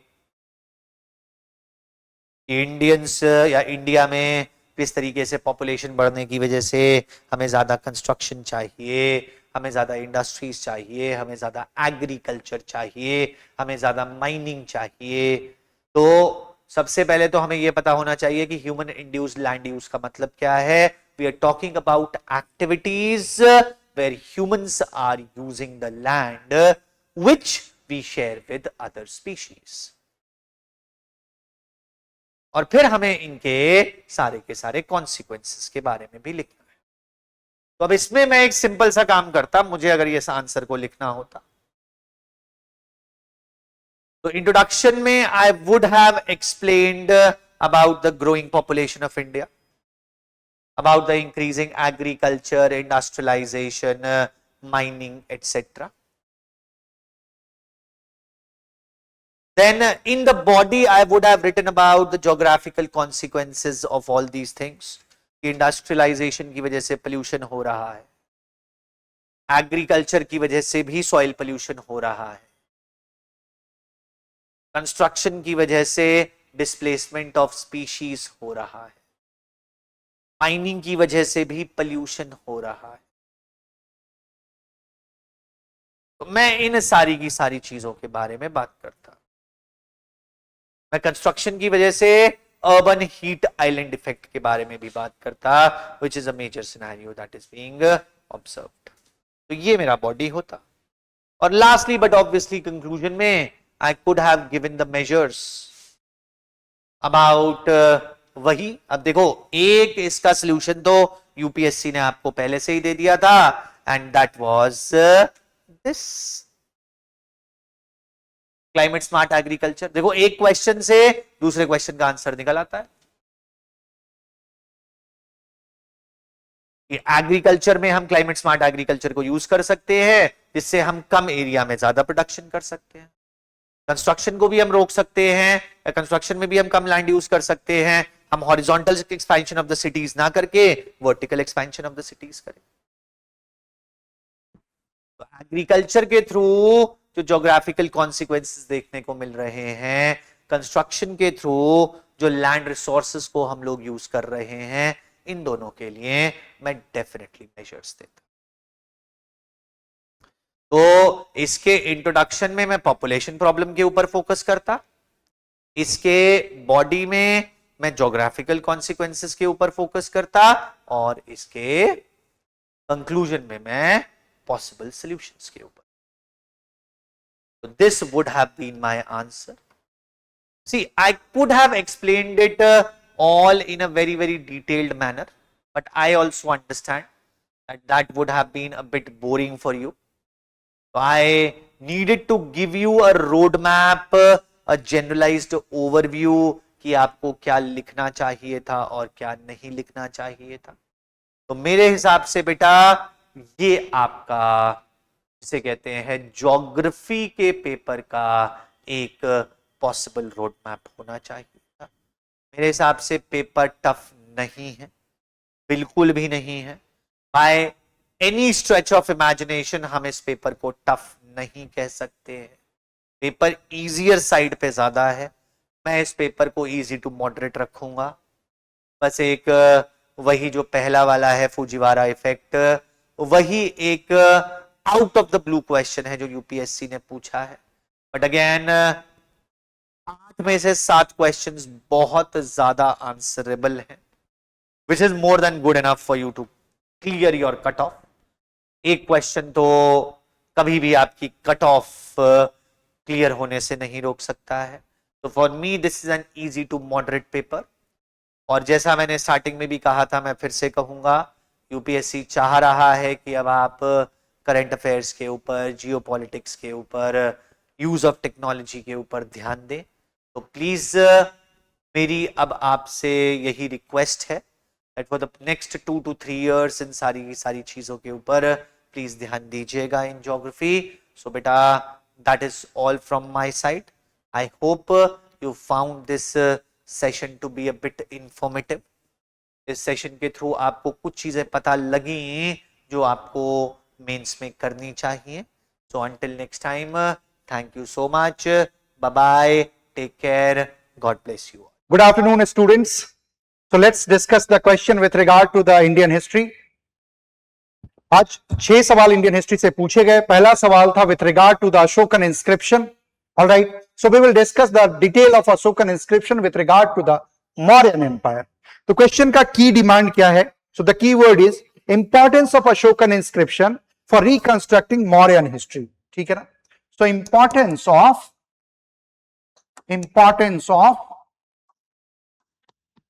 Ashokan inscription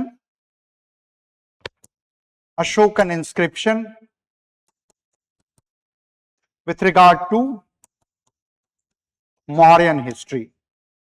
All right. So we will discuss the skeleton. What is the demand of the question? You all aware of the fact that Ashokan inscription and the Mauryan history. So question is having the 2 important keywords. So first you will introduce the topic, beta. You will introduce the topic, gentlemen, that Ashokan inscription is the key aspect for describing Mauryan historiography by pillars, rocks and edicts. All right. Question is 10 marker. Then you will move on to the body part. So in the body, you will write Ashokan inscription importance with regard to Mauryan history. Put it into the box. Then write some good points. Good points. So first point you can write about the political history. Yes or no, beta? Political history. Here you can mention the name of Ashoka as Devanam Piyadasi. ठीक है. Then further you can mention about rock edict of 13. Okay, substantiate your points with examples. That talks about conquest of Ashoka on Kalinga and his subsequent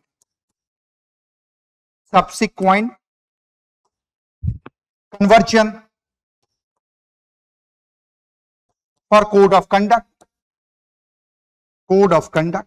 All right, ठीक है. फिर आप इसमें और mention कर सकते हैं. Third point you can mention about is territorial extent. थोड़ा सा इसको पतला कर लो. territorial extent. So in territorial extent, you can mention starting from the Afghanistan, Kandahar, till Kalinga region, Odisha region of India. Yes or no? Odisha region of India. Okay. Then you can mention about the different scripts, because question is highlighting about the Ashoka. So you can mention beta. You can mention next point like Brahmi, Kharoshthi, Army, which was further developed by John Prinsep. All right. Okay.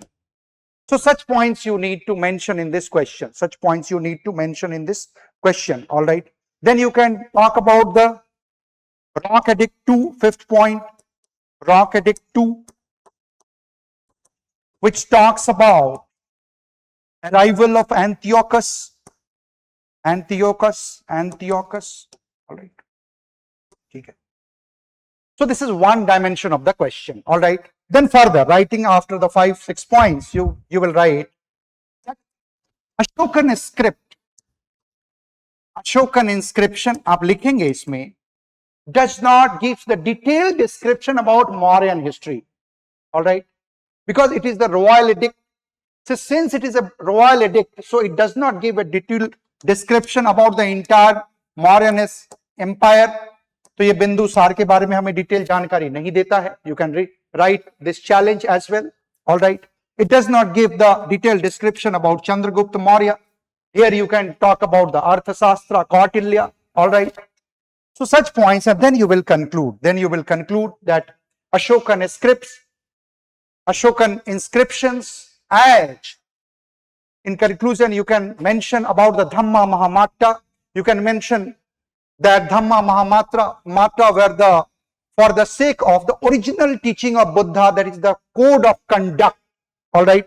You can mention about the original teaching of Buddha, because in the body part, question is having only 10 markers. So 2 marks for introduction, 6 marks for body, and 2 marks for conclusion.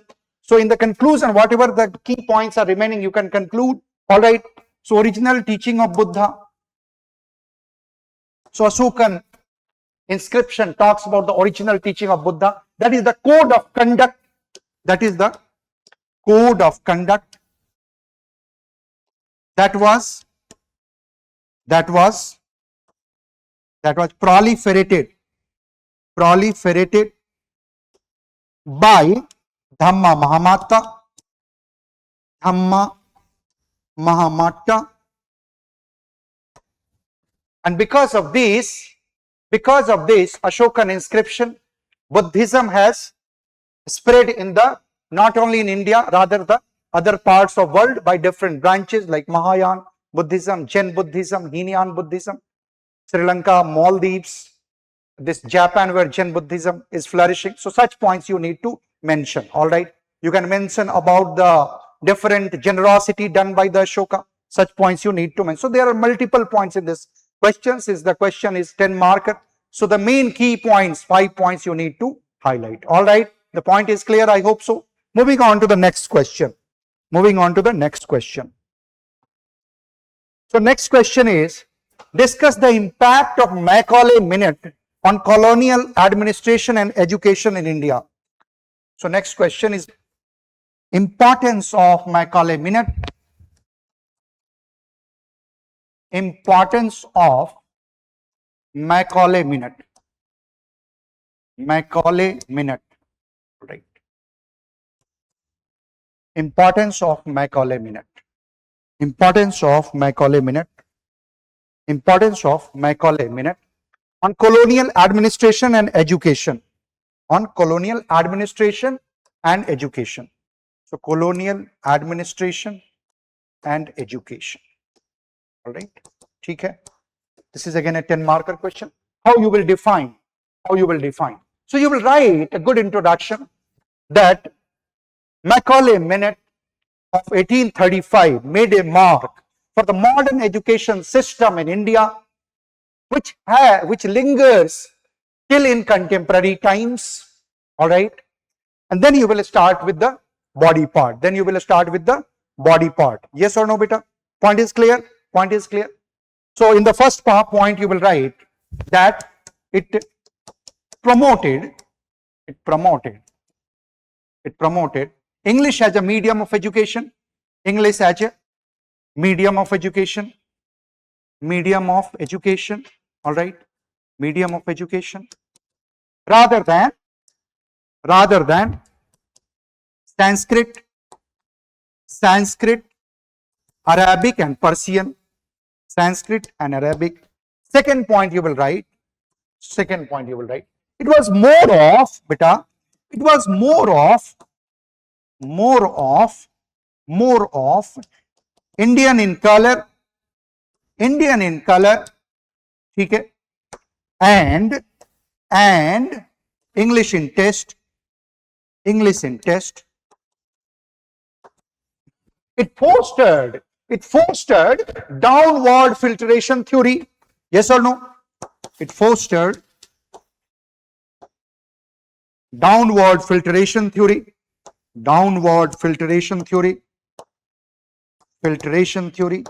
All right. The next point you can mention. Next point, patronage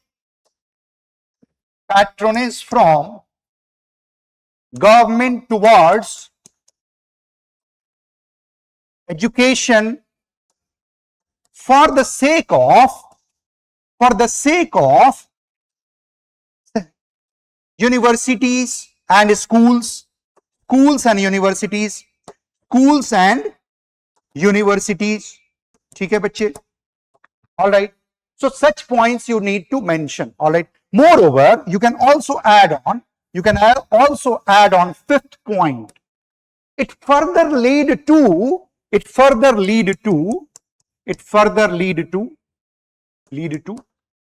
Woods Dispatch Act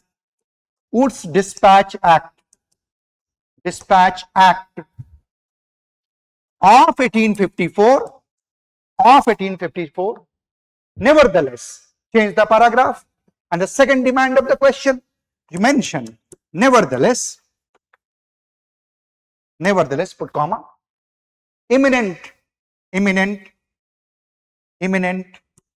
Congress men like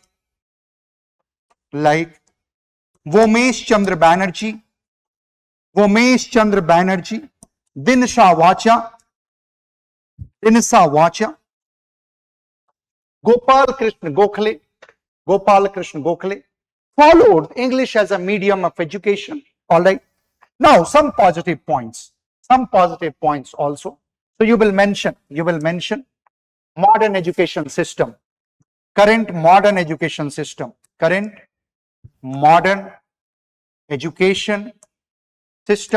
All right. ठीक है. You can mention beta current modern education system. Then moreover you will write it led to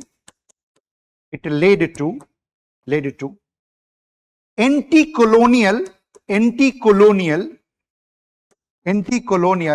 movement to reach at its climax. Example से justify कर सकते हैं आप. तिलक के magazine जो English medium में था, you can mention Tilak magazine all right. Maharatta, Maharatta, all right. You can mention such points, all right. You can mention that it was based on rationalism. Macaulay Minute was based on rationalism, constitutionalism,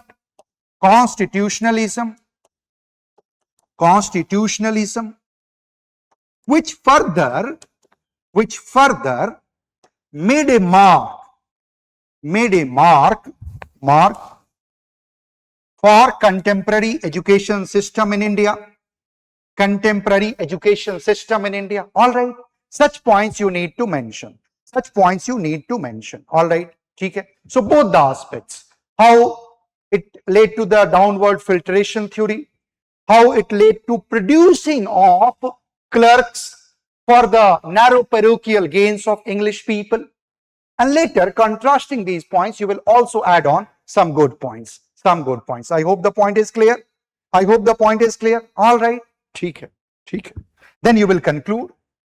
You will mention that it made a mark, or a modern Macaulay Minute carved a niche by providing the modern education system. Write some good examples in the conclusion. All right. And some name of the important newspaper you can mention, and their founder you can mention, about the Hindu. All right. National Herald, Indian Statesman, which made a mark in the freedom struggle as the medium English. All right. So such points you need to mention. I hope the point is clear. Moving on to the question number 4. Question number 4. All right. So question number 3. Significance of Gandhian movement in the masses they mobilized. Very good question. Significance of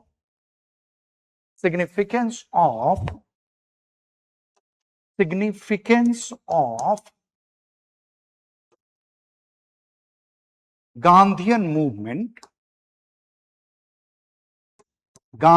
movement with regard to the masses they mobilized. ठीक है. Dear aspirants, mobilized.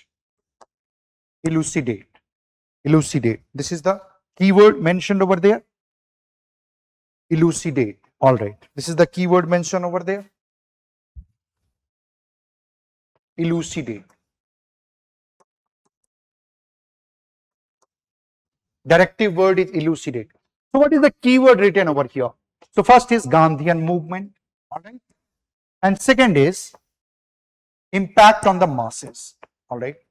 They mobilize. So you will start your answer by writing a very good introduction, that advent of Gandhi ji in India, followed by his participation in 1916 session of Indian National Congress, invited by Rajkumar Shukla, finally culmination in Champaran Satyagraha, Kheda movement, Bardoli, all right, cementing in Hindu-Muslim unity as the head of the Khilafat committee, played pivotal role for organizing masses at the greater extent. Point is clear? So this is how you will beautifully introduce the topic. Very precise keywords, writing the core important pointers. Okay? Then you will move on to the body part. So in the body part, question is asking about two important keywords. First is role of Gandhiji in connecting the masses. Okay? So you will start from Champaran Satyagraha in the month of April. Champaran Satyagraha in the month of April in the month of April. All right. 1 year Gandhiji stays over there and Champaran Agrarian Committee was formed. Yes or no? Champaran Agrarian Committee. Champaran Agrarian Committee. First point you will mention, where Gandhiji was a member. And this was the first in the history of India incidents where Gandhi becomes a mass leader. Where Gandhi becomes a mass leader. All right. Gandhi becomes a mass leader. All right. Gandhi stays over there and does some constructive programs like cleanliness, hygiene. Such points you need to highlight. All right. Point is clear. Further, you will add on about his kheda. All right. Further, you will add on about his kheda. Mention about his bardoli. All right. Such points you will mention. Now, what is the key demand of the question? So, key demand of the question is masses. So, you will write in the non-cooperation movement, non-cooperation movement, it was the highest participation of women. जैसा कि आप जानते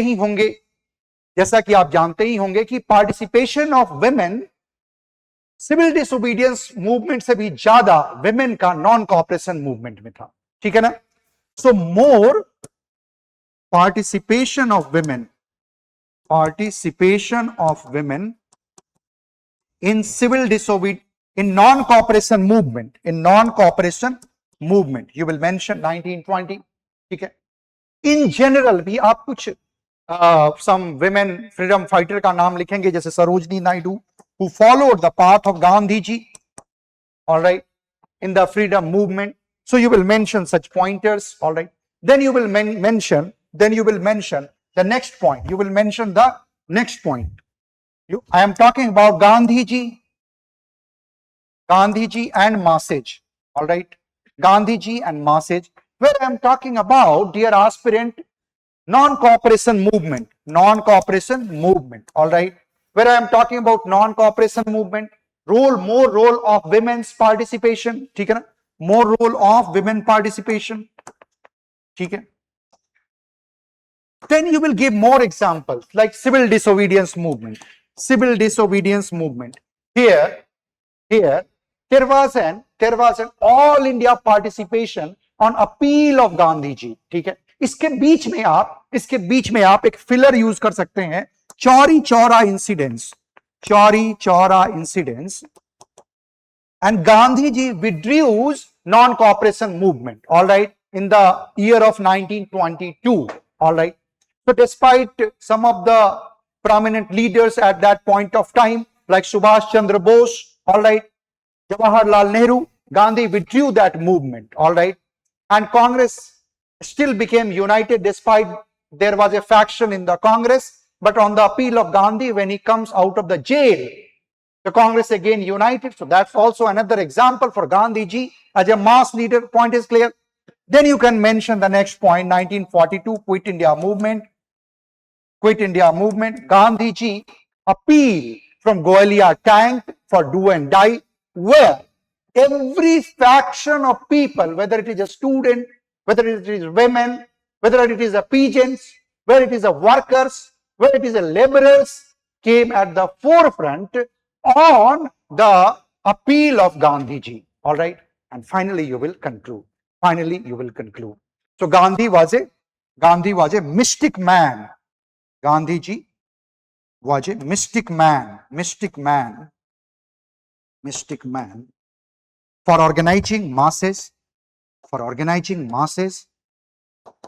giving a new fervor for the independence, new spirit for the independence, paving the path at its apex level for the sake of independence. All right. Then we move on to the next question. So next question is, bache, model of planned economy was adopted in India to address the regional imbalances left behind the colonial rule. So it talks about model of planned economy.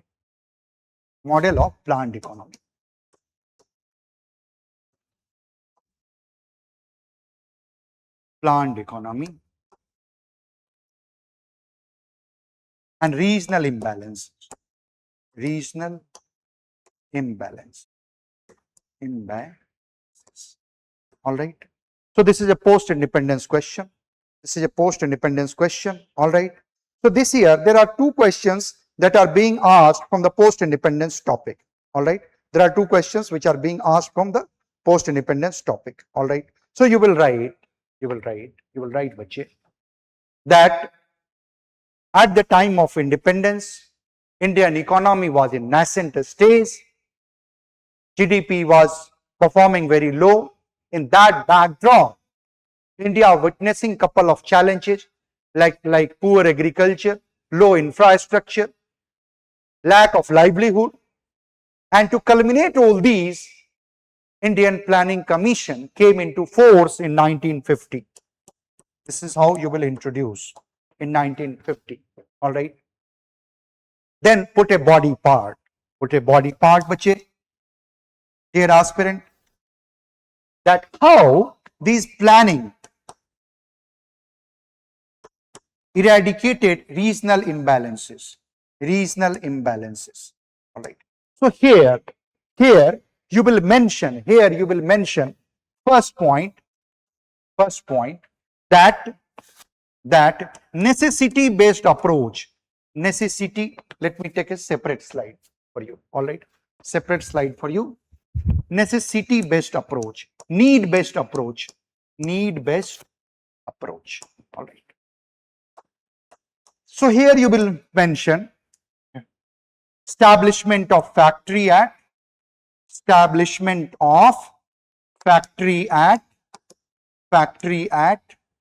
Bhilai and Rourkela.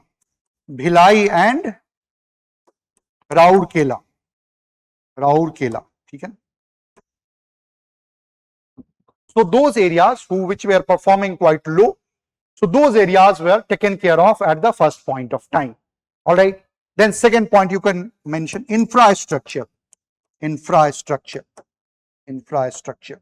With regards to the dams, reservoirs, here you can mention Bhakra Nangal Dam. Bhakra Nangal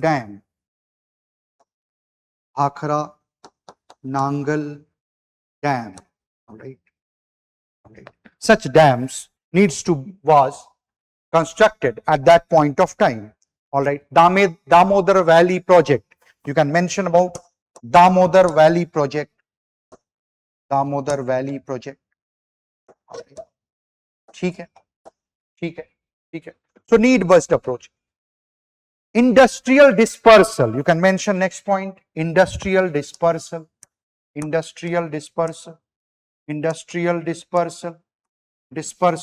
All right. Dispersal. You can mention. Next point you can mention. The next point like agriculture. So here you can mention about the green revolution belt. Like Punjab and Haryana,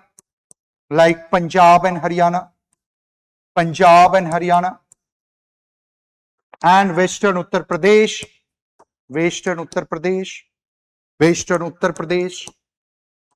ठीक है बच्चे. Such points you can mention. ठीक है. Then you can also mention backward areas program.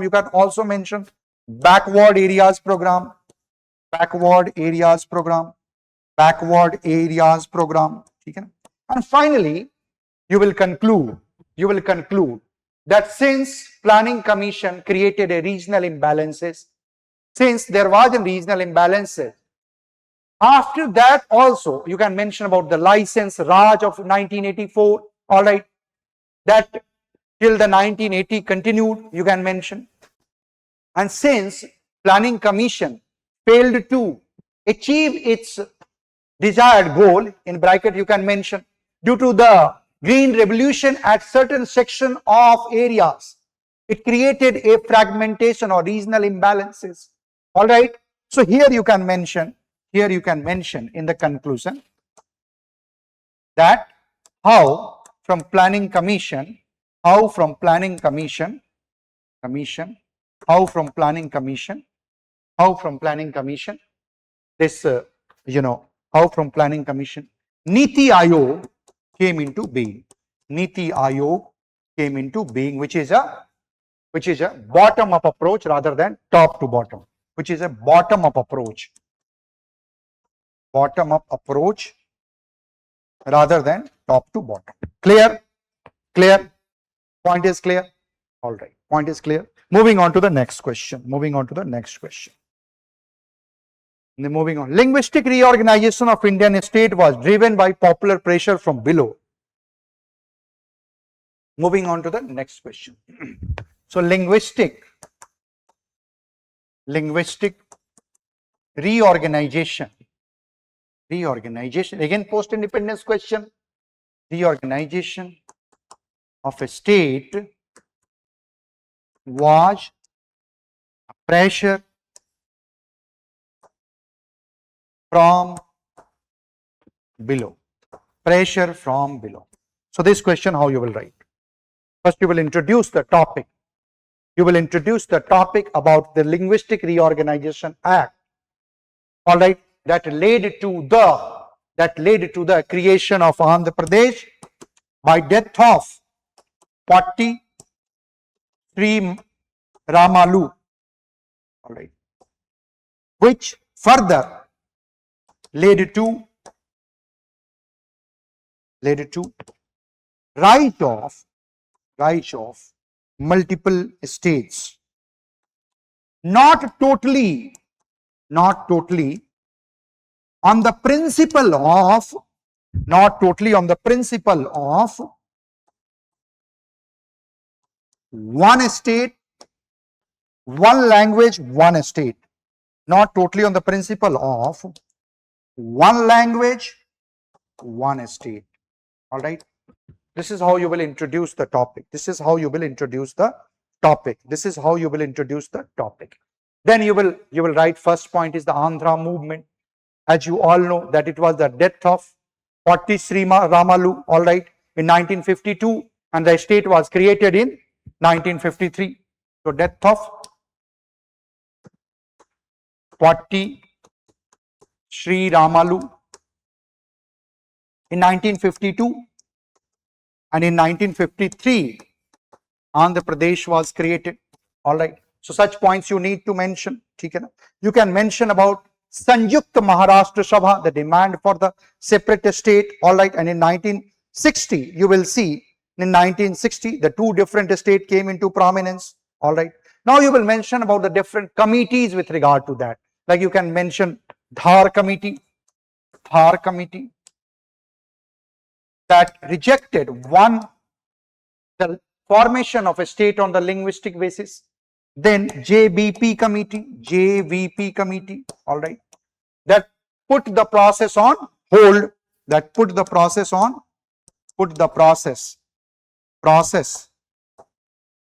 on hold with regard to formation of states on linguistic lines.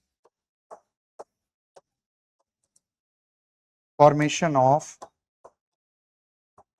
states on linguistic lines. All right. Such points you need to mention. State, then further you can mention about the State Reorganization Act. All right. And then finally you will conclude. Okay. So it was a two-way process. All right. So you will conclude it. All right. That state reorganization made a mark or carve a niche with regard to the formation of states, but that's not the only way. All right. So this is how you need to conclude. Write a suitable conclusion, good conclusion. All right. Hope the point is clear. Again, the post-independence question. Now the last question in today's discussion with regard to the Vijayanagar Empire. So the question, what is the demand of the question? Question बच्चे पूछ रहा है Vijayanagara architecture exemplifies amalgamation of past tradition with contemporary practices. That you need to write. All right. So first you will introduce the topic. introduce the topic by mentioning Vijayanagar Empire, which has an combined effect on architecture for Dravidians also, all right, Chalukyas also, Hoysala also, and Indo-Islamic influence also. Okay? Now, how it is an amalgamation with the past traditions. So you will mention the examples, more temple examples, your answer will become generic to specific. So you can mention about the examples of Virupaksha temple, where you can draw a diagram of Antaral, all right, Garbhagriha, Mandap and Viman. Then you can mention about the Chalukya Hoysala influence. Here you can mention about the Hajararam temple, all right. Then you can mention about the development of Mandap, elaborate Mandap. So Mandap of Vittal temple you can mention in this question. Technological and artistic innovations. So here you can mention about the Vittal temple, all right. Indo-Islamic influence में आप जो नीचे के जो kingdoms थे, सल्तनत kingdoms, उनको आप कोट कर सकते हैं, ठीक है ना, डेक्कन सल्तनत, ठीक है ना, जैसे लोटस महल को आप कोट कर सकते हैं, ठीक है ना. Urban planning, for reservoirs, all right. So you can mention about Puskarni and extensive canals, all right. And finally you will conclude that Vijayanagar Empire was a connect, all right, a dialogue between continuity and innovation, all right. So you will mention about it made a mark for its imperial grandeur, urbanization, ceremonial politics, defense and cultural interaction, by which some of its fragrance are still relevant today. All right, that's all. Thank you with this history related questions.